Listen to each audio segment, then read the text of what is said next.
1 साल से भी ज्यादा समय का वेटिंग पीरियड वाला थार सिर्फ भारत ही नहीं बल्कि विदेशों के अंदर भी काफी डिमांड में है। लेकिन कैसे सेना के लिए बनाए गए इस कार पर पूरी दुनिया का दिल आ गया, इस स्टोरी को ही आज हम जानने वाले हैं।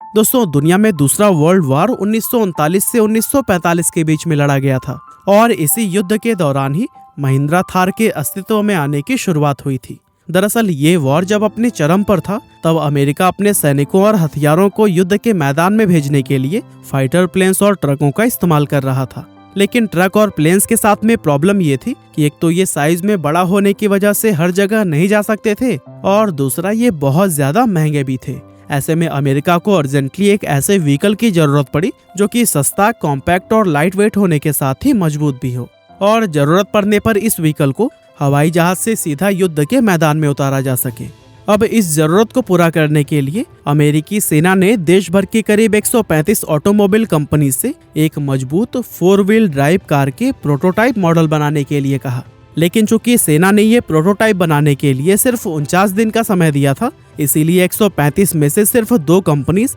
बैंटम और विलीज ओवरलैंड ने ही सेना के इस रिक्वेस्ट पर रिस्पॉन्ड किया था। विलीज का प्रोटोटाइप मॉडल ऑलमोस्ट तैयार था और उसे कंप्लीट करने के लिए उन्होंने सेना से थोड़ा सा समय और मांगा, लेकिन सेना ने उन्हें एक्स्ट्रा टाइम देने के लिए साफ इनकार कर दिया। लेकिन वहीं बैंटम कंपनी की अगर बात करें तो वो 49 दिन के अंदर एक वर्किंग प्रोटोटाइप बनाने में सफल रहे थे और सेना को भी उनकी कार का डिजाइन पसंद आ गया था। लेकिन बैंटम उस समय एक बहुत छोटी कंपनी थी जिसकी प्रोडक्शन कैपेसिटी इतनी नहीं थी कि वो आर्मी की डिमांड को टाइम पर पूरा कर सके। इसीलिए सेना ने बैंटम का वो डिजाइन फोर्ड और विलीज इन दोनों कंपनीज को दे दिया और उनसे कहा गया कि वो इस डिजाइन में अपने हिसाब से बदलाव करके अपने अपने मॉडल को प्रेजेंट करें। इसके बाद से इन दोनों कंपनीज ने आर्मी के सामने इस कार के अपने अपने वर्जन पेश किए, जिन्हें बारीकी से परखने के बाद से विलीज के वर्जन को इस कार का स्टैंडर्ड डिजाइन मान लिया गया। अब चूंकि इस कार के लिए विलीज का डिजाइन फाइनल हुआ था, ऐसे में इसके सभी लीगल राइट्स भी विलेज कंपनी के ही नाम किए गए,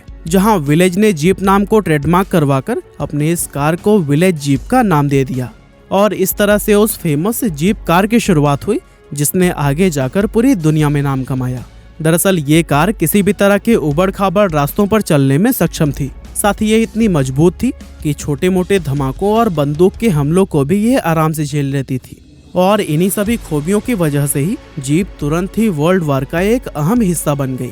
अब आपको जानकर हैरानी होगी कि उस समय वर्ल्ड वार 2 के लिए करीब 6 लाख जीप बनाई गई थी। अब दोस्तों, जब तक वर्ल्ड वार चला तब तक ये कार काफी डिमांड में रही, लेकिन 1945 में वॉर खत्म होने के बाद से इस कार की डिमांड भी पूरी तरह से खत्म हो गई और अमेरिकी सेना ने भी इसे खरीदना बंद कर दिया।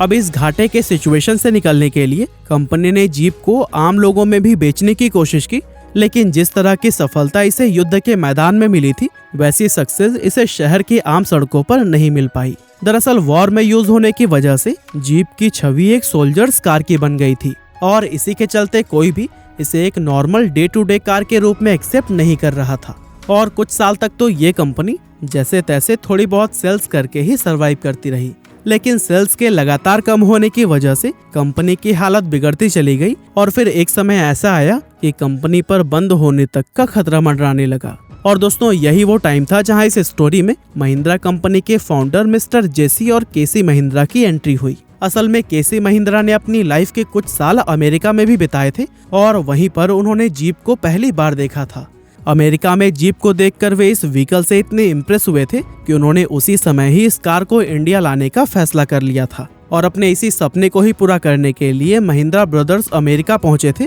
जहां जाकर उन्होंने विलीज कंपनी को अप्रोच किया और कंपनी के साथ जीप के CJ2A मॉडल को इंडिया में इंपोर्ट करने की डील साइन कर ली और इस तरह से 1949 में महिंद्रा ब्रदर्स जीप को भारत लेकर आए। अब वैसे तो जीप एक एवरेज प्राइस वाली कार थी, लेकिन फिर भी इसका प्राइस इतना कम नहीं था कि भारत के आम लोग इसे परचेज कर सके। इसीलिए शुरुआत में ये इंडियन मार्केट के अंदर कुछ खास कमाल नहीं दिखा पाई। लेकिन दोस्तों, जीप के इंडियन मार्केट में फेल होने पर भी महिंद्रा कंपनी ने हार नहीं मानी और साल 1960 की शुरुआत में उन्होंने विलेज कंपनी के साथ में एक और डील साइन की और जीप के CJ3A मॉडल को इंडिया में मैन्युफैक्चर करने का लाइसेंस प्राप्त कर लिया। अब इंडिया में मैन्युफैक्चरिंग शुरू होने से जीप का प्राइस और भी ज्यादा कम हो गया और मैन्युफैक्चरिंग के साथ ही महिंद्रा ने जीप के अंदर कुछ बुनियादी बदलाव भी किए, जैसे कि इसके लेफ्ट हैंड ड्राइव को इंडियन मार्केट के हिसाब से बदलकर राइट हैंड ड्राइव कर दिया गया, क्योंकि इसी की वजह से बहुत से लोग इस कार को इंडिया में परचेज नहीं कर रहे थे।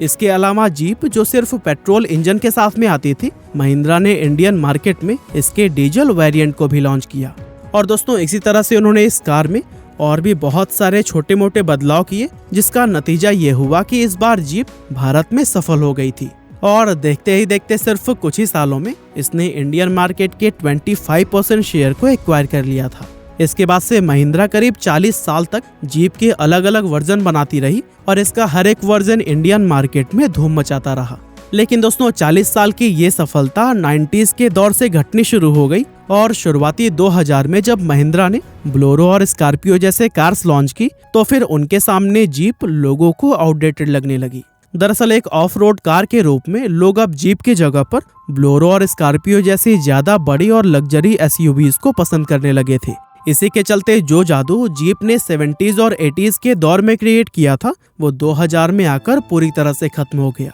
यहाँ तक कि इंडियन आर्मी, जो कि कई दशकों से जीप की एक लॉयल कस्टमर थी, उन्होंने भी जीप की जगह पर मारुति जिप्सी को खरीदना शुरू कर दिया। जीप का इस तरह से फेल होना महिंद्रा के लिए एक बहुत बड़ा झटका था। ऐसे में कंपनी को जल्दी किसी ऐसी ऑफ रोड कार की जरूरत थी जो कि जीप को रिप्लेस कर सके और इस तरह से अक्टूबर 2010 में महिंद्रा कंपनी ने थार को लॉन्च करके जीप को हमेशा के लिए रिप्लेस कर दिया। दरअसल महिंद्रा थार स्कॉर्पियो, मेजर और CJ5 जैसे कार्स के कॉम्बिनेशन से बनी थी, इसीलिए लॉन्च होते ही इसने सभी का ध्यान अपनी तरफ खींच लिया। हालांकि इसके बावजूद भी इस कार को वैसी सफलता नहीं मिल पाई जैसे कि कंपनी ने उम्मीद की थी। इसी के चलते महिंद्रा ने थार की इस फर्स्ट जनरेशन को 2020 में हमेशा के लिए बंद कर दिया और फिर इस कार में कई सारे बड़े बदलाव करके अक्टूबर 2020 में इसकी सेकेंड जनरेशन को भी लॉन्च किया गया। और दोस्तों थार की ये सेकेंड जनरेशन पहले वाले से कहीं ज्यादा अट्रैक्टिव और पावरफुल थी, इसीलिए इस बार लोगों के बीच में थार का जादू चल गया